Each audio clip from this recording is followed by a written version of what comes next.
sponsored by NordVPN. For a lot of people, the stock market can be a lucrative endeavour in which they earn interest on a portion of their savings each year. Just set aside a couple of grand, and if you've done your research, after a few years, watch it multiply. Or get delisted and turn into dust. But for some, years are far too long to wait. Traders want their money today, and throw thousands of dollars into stocks, forex, and options to get it.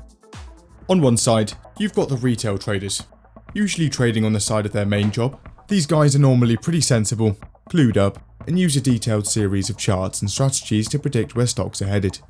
Then you've got the professionals, the institutional traders and bankers who have spent years studying markets and have access to Bloomberg terminals, walls of monitors, and millions of dollars. They spend hours charting and write full essays of due diligence before even thinking about going in. Cunning, careful, and calculated. Then there are the other traders. Mentions of Microsoft's ticker on a popular subreddit that's dedicated to markets. It was discovered on Reddit. You can think of this similar to a sort of video game hack. You put down a little bit of a deposit on margin, and then you get infinite leverage. Getting people to take more risk than they want to. Here's what these kids are doing, and they're psychopaths.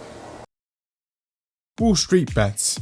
By turning stock options from a hedging strategy into a glorified Betfred, people on the subreddit have managed to convert the entire stock market into their very own personal casino. Add that to zero commission brokerage apps available to everyone with a mobile phone, lock everyone in their house for months on end, and you've got an ungodly amount of people on board. The process is simple.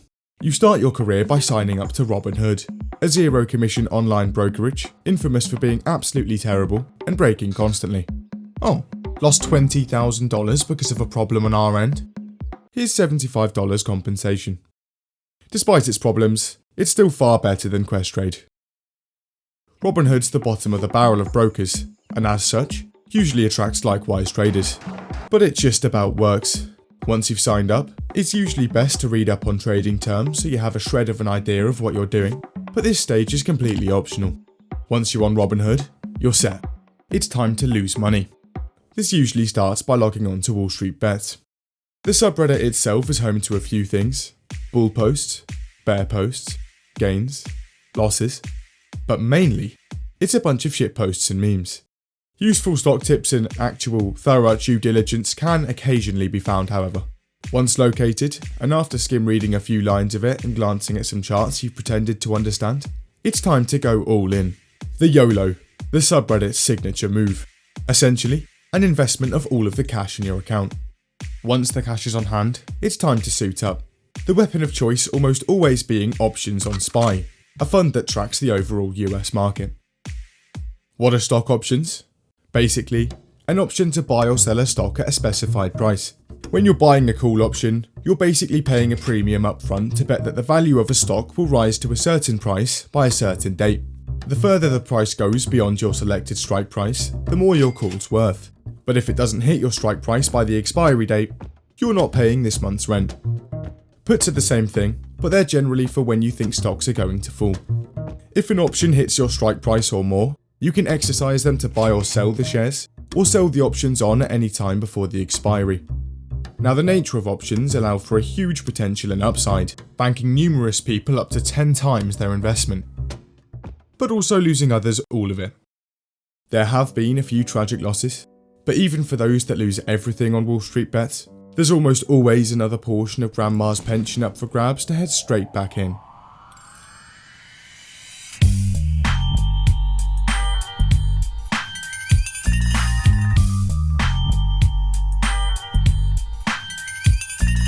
It's 2012, and after being exiled from r/investing for constantly pumping risky trading ideas, Reddit user u/jartech decides to make a subreddit of his own, and on January 31st, Wallstreetbets goes live. It's not long before the subreddit adopts a 4chan-like etiquette of calling each other retards and autists, and casual mentions of cuckoldry are everywhere. It's also not long before people on the subreddit start playing around with options and penny stocks. The trades start out pretty tame, but this doesn't last for long. It's also worth mentioning that everyone on the subreddit was relatively competent with stocks and had some idea of what they were doing. Until 2015. around the time when Robinhood starts to gain some traction. From there, it's not long before they find Wallstreetbets. The subreddit hits 10,000 members, and the slow influx of Robinhood traders begins. Naturally, the quality of posts on the subreddit take a hit. In late 2016, this influx only accelerates as Wallstreetbets starts to leak onto r/all, growing the sub to around 50k by mid-year. By this point, many of the original members had had enough, and left the subreddit for good. Numerous events unfold over the next few years, with users like Wallstreetbets God appearing, claiming to have made $8 million from 43,000. Someone makes $110,000 completely by accident. Martin Shkreli becomes a mod. But by 2019, the sub had grown to 700,000 members, and the autism was cranked up to 100.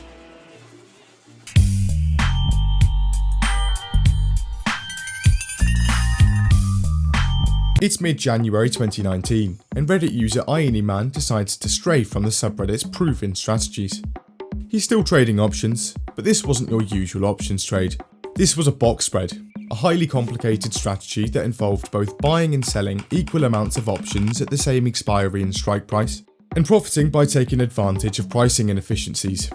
Box spreads are generally not very profitable, and the commission charges slapped on top of them usually make them not even worth bothering with.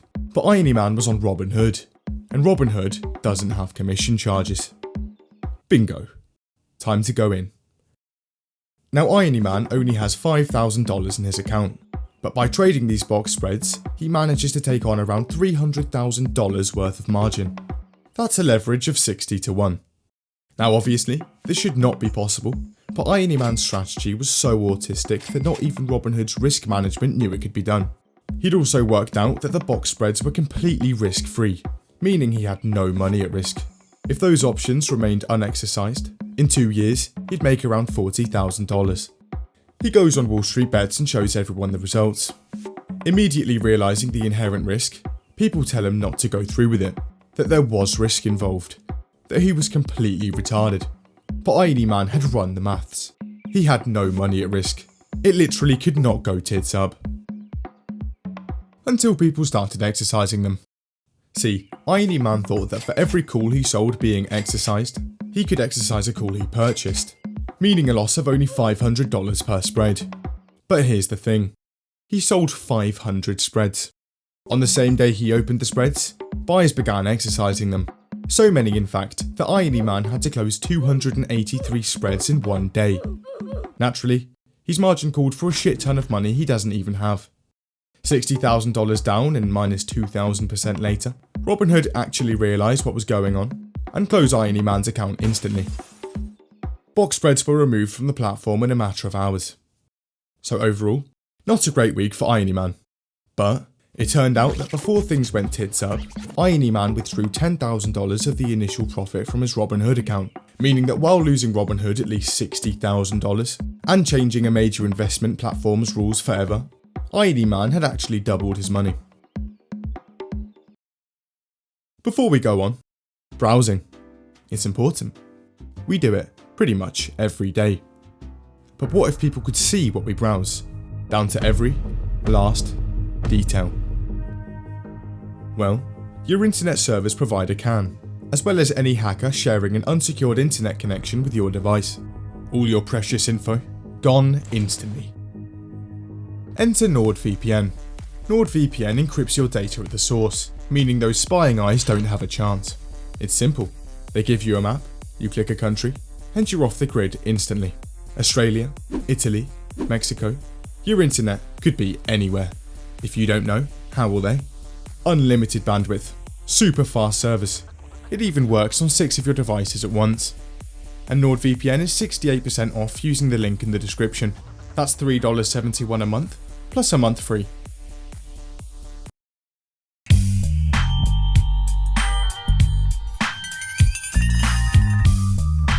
"19-year-old student Anal Farmer 2 starts out on Wallstreetbets in 2018.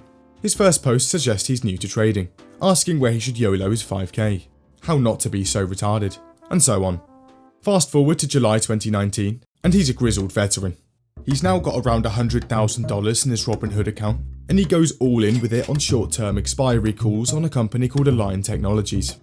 It goes well, and a day later, he bags $200,000 profit. 2 days later, and he heads back in. The market had gone up yesterday, so logically, tomorrow it was going to drop. He then YOLOs 170k on 0-day expiry SPY puts. These puts expire the next day, so naturally, they're high risk, high reward. On the same day he buys them, a rogue tweet from Donald Trump announcing a new wave of Chinese tariffs causes the market to nosedive, and he bags another 300k, making his account worth almost $700,000. Confident a market rally was on the cards for the day after, Anal Farmer 2 then put 600k of the profit he'd just made into another round of 0-day expiry options for tomorrow, but this time there were calls. He goes to bed. But when he wakes up, it's a hellscape, a sea of red. The market was down hard again, and his $600,000 was snapped out of existence instantly. He sold the calls on for 100k, leaving around 200k in his account. It was okay. He could make that 500k back with a few careful and strategic. Fast forward a week and it's down to $40,000. An investment of rope was tempting, but Anal Farmer 2 wasn't done just yet. Alright, one final YOLO. Just need to find the right stock. Perfect. He spots an August 14th earnings report for Canopy Growth Corp and decides to put the entirety of his account on calls for it. He goes to bed. August 13th, 1 day before earnings. Anal Farmer 2 is currently up 8k. Things are looking good. He goes to bed again.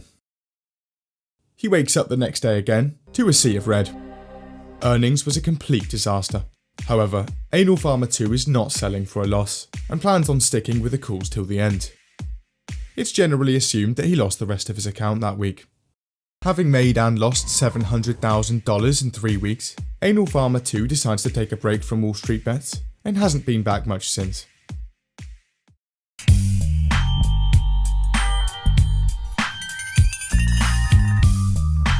A couple of months later, and a guy called Control the Narrative goes in. Straight off the bat, he borrows money via leverage through Robinhood and loses $30,000 on options for Microsoft's earnings report. He makes a Reddit post declaring the end to his trading career, and that was the end of it. Until he came back 3 days later. This time, he's only got $2,000, but there's a twist. Turns out there's a glitch on Robinhood, and it gives you infinite leverage. Multiple others use this glitch to borrow money in the millions, but Control the Narrative is sensible. He only borrows enough to meet his personal risk tolerance. $50,000. The loophole worked by applying for 2-to-1 leverage via Robinhood Gold, a monthly subscription service which requires a minimum of $2,000 in your account. Check. Because he has 2-to-1 leverage, he now has $4,000 buying power. Control the Narrative then buys 100 shares of AMD stock. He pays $3,200 for the shares, with almost half of that being leverage. He then goes to Robinhood's option market and sells AMD calls, turning over his 100 shares and receiving a premium of $3,200. He'd essentially laundered the leverage Robinhood had given him access to into a tangible cash balance in his account. And since he has Robinhood Gold, and his leverage is 2-to-1, he now has access to $8,000. Rinse and repeat until he hits $50,000, his personal risk tolerance. He then bets every single penny of that on Apple puts days before an earnings report, expecting bad news. Earnings day finally arrives and Tim Apple smiles as he uploads Apple's quarterly financials. Christ, they'd smashed it. Control the Narrative loses 25 times his entire account in an instant, prompting his soul to leave his body live on camera. It wasn't long before the leverage loophole was fixed. Robinhood would then go on to Wallstreetbets to clarify their policies on margin and state that anyone found abusing systems on Robinhood would have their account closed. They were banned from the subreddit instantly. But while Wallstreetbets was busy spreading the ashes of Control the Narrative, a few bears had spotted something brewing on the horizon.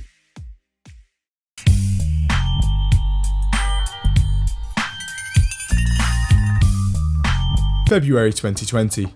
The Dow Jones Index is riding at an all-time high, and Wallstreetbets now has almost 900,000 members. At the same time, things were happening in China. They weren't good. A new coronavirus was springing up all over Wuhan, and it was spreading fast. China locked down the city and told everyone that everything was just fine. Turns out, it wasn't. Fast forward a few months, and almost the entire world has it, and it's still spreading. After infections start springing up in Europe and America, governments cave in one by one. Alright boys, time to close shop. Bears on Wallstreetbets had struck it big, and while infections continued to spread, bears were rubbing their hands together. These puts were going to print nicely. And they did. In March, the US market fell by almost 30%, but the lockdown was expected to cripple the economy for years. Bears were certain the worst was yet to come, so the mission was simple: load back up on puts and head straight back in. COVID was getting worse, rent wasn't being paid, and unemployment numbers were skyrocketing. Once again, it literally could not go tits up. They hadn't taken into account one thing, however. A booming market was Trump's golden ticket to a re-election in 2020, and he wasn't just going to let it slip into the gutter. And so began the pump. The head of the Federal Reserve, Jerome Powell, is tasked with keeping the stock market afloat, a feat that seemed almost impossible under the current circumstances. But then something incredible happened. By pressing a simple button, Jerome Powell discovered something fascinating. A real-life infinite money glitch, one that was yet to be patched. Turned out that the Fed has a money printer, and it printed money. The recession was cancelled instantly. In late February, the US government had pledged $2.5 billion to fight the coronavirus, but by mid-April, they'd burnt through more than $6 trillion. The Fed pledged a $2 trillion stimulus package, as well as announcing unlimited purchasing of government bonds. Emergency Thbd packages of $1,200 were also deployed. The results were incredible. 40 million unemployed, the market's up. 100,000 dead worldwide, priced in. Almost $1 trillion added to the national deficit in 1 month. SPY 300. By simply taping the print button down, J. Powell had ended the crash instantly, and the world's financial system was back to normal for good. And thank God for us, excessively printing money to counterbalance economic issues has never had unintended consequences. Bears were absolutely brutalised. Tens of thousands of puts, reduced to ash instantly. People on the subreddit would continue to remain bearish for a couple of months, but as things worsened, and the market kept rising, one by one, they fell. By late May, it was over. Even with 40 million Americans unemployed, the Nasdaq had surpassed even the pre-crash peaks of late 2019. The Dow Jones index wasn't far behind. The bears had lost. It had been a rocky few months for the world in general, but things were finally improving. The economy had made a full recovery, the virus had completely gone, and the world was back to normal.